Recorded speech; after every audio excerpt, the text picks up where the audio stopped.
Salam Koburtodi, semoga kita selalu dalam lindungan naungan Tuhan, diberikan kesehatan dan murah rezeki.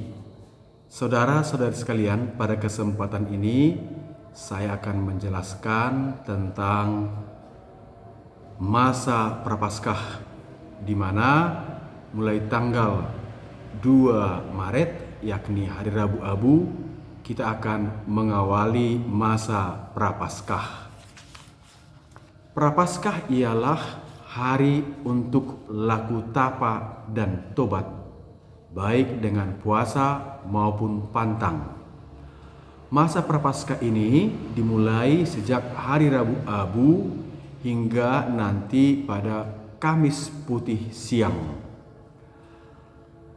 Sedangkan puasa tahunan akan kita mulai hari Minggu Prapaskah yang pertama sampai dengan hari Kamis Putih siang. Sedangkan hari Kamis, Jumat dan Sabtu sesudah hari Rabu Abu itu disebut hari-hari persiapan para peniten kita yang berdosa ini untuk masuk kepada puasa tahunan.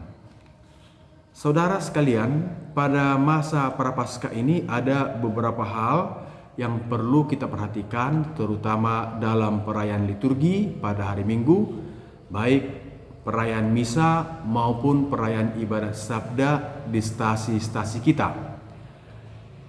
Yang pertama adalah lagu kemuliaan dan Haleluya ditiadakan pada hari Minggu, juga pada hari-hari pesta dan hari raya selama masa Prapaskah.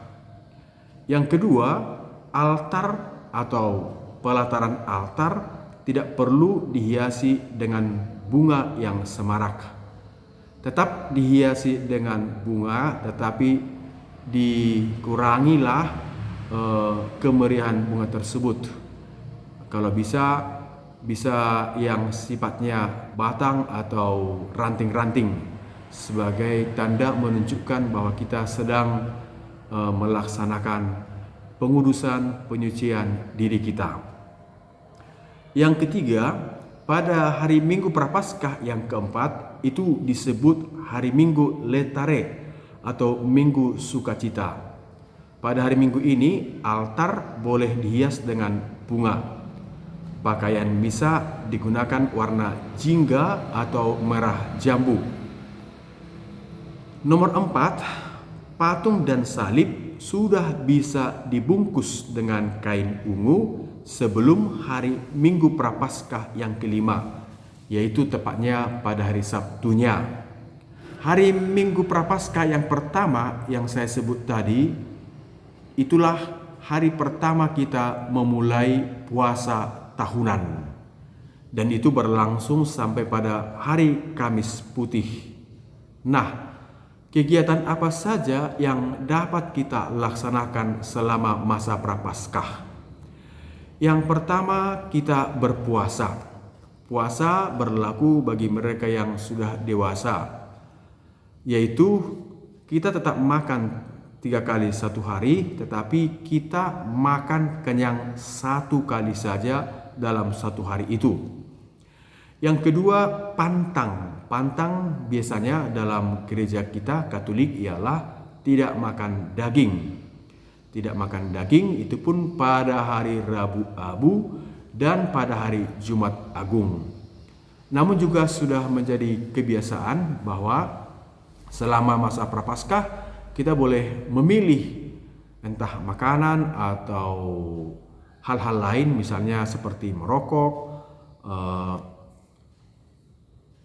minuman, alkohol. Nah, coba itu kita buat sebagai pantang selama kita melaksanakan masa Prapaskah. Mudah-mudahan nanti sesudah masa Prapaskah hal-hal itu tadi dapat sungguh-sungguh berhenti dalam hidup kita.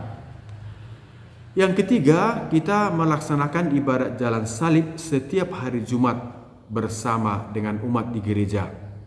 Mungkin ini masih belum biasa kita lakukan, karena itu cobalah kalau di stasi mulai dari para pengurus Mudah-mudahan nanti ada umat yang mengikutinya, sedikit atau banyak, tapi yang penting ialah kita coba memulainya. Yang keempat ialah kita melaksanakan ibadat pendalaman aksi puasa pembangunan selama 4 atau 5 kali pertemuan. Dan pertemuan itu sendiri dilaksanakan di lingkungan kita. Tema pendalaman iman APP pada tahun ini di Keuskupan Agung Medan ialah keluarga sumber panggilan.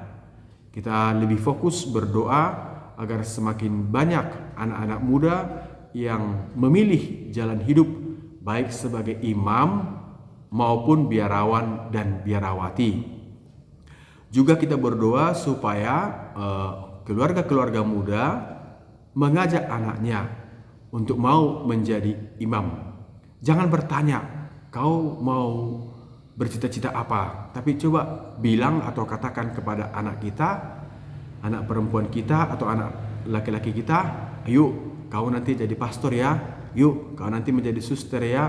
Coba lihat para pastor dan suster itu, mereka berkarya untuk gereja, untuk kepentingan jiwa-jiwa supaya diselamatkan oleh Tuhan. Lalu yang kelima, kita juga melaksanakan aksi tindakan nyata dalam masa Prapaskah ini, yakni kita menyisihkan sedikit atau banyak dari hasil puasa kita. Nah, kebanyakan paroki sekarang di keuskupan kita ini dilaksanakan dengan membuat celengan Prapaskah. Setiap hari mungkin seorang ibu yang baru belanja dari pasar mengurangi mungkin jatah makanan harian, apakah itu buah atau hal-hal lain, lalu yang dikurangi itu menjadi jatah sebagai aksi dalam puasa selama masa Prapaskah ini.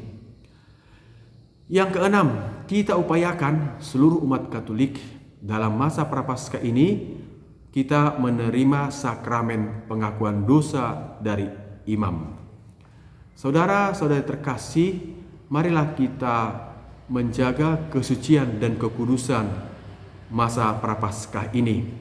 Contoh misalnya sudah berlangsung sekian lama di keuskupan kita bahwa selama masa Prapaskah tidak diizinkan untuk merayakan sakramen perkawinan. Sebenarnya tidak dilarang untuk perayaan perkawinan pada masa Prapaskah. Yang dilarang ialah kemeriahan pesta tersebut.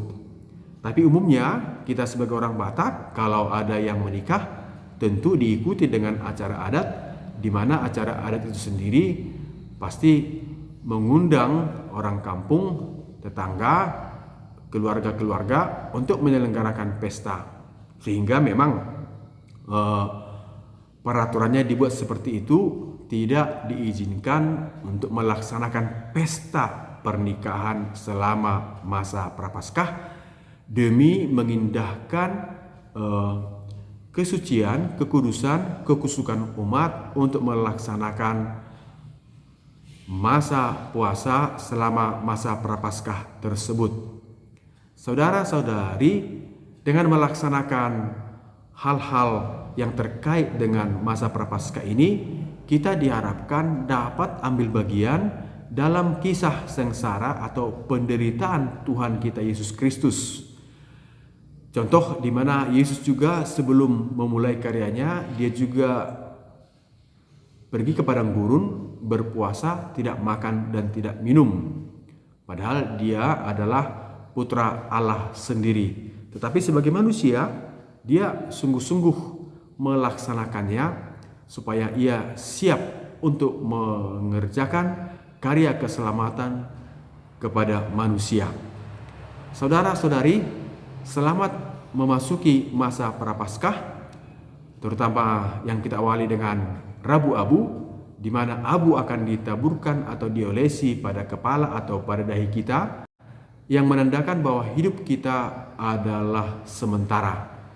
Karena itu, mari kita isi hidup ini dengan hal-hal baik, dengan keutamaan-keutamaan dan kebenaran. Semoga Tuhan memberkati kita, melindungi kita selama masa Prapaskah ini, sehingga nanti pada hari raya Paskah terutama pada 3 hari suci, yakni pada hari Jumat, Sabtu, dan hari Minggu Paskah, kita dapat merayakannya dengan sukacita dan kita dapat menjadi anggota kerajaan Allah. Shalom Kompurtondi, Tuhan memberkati. Horas.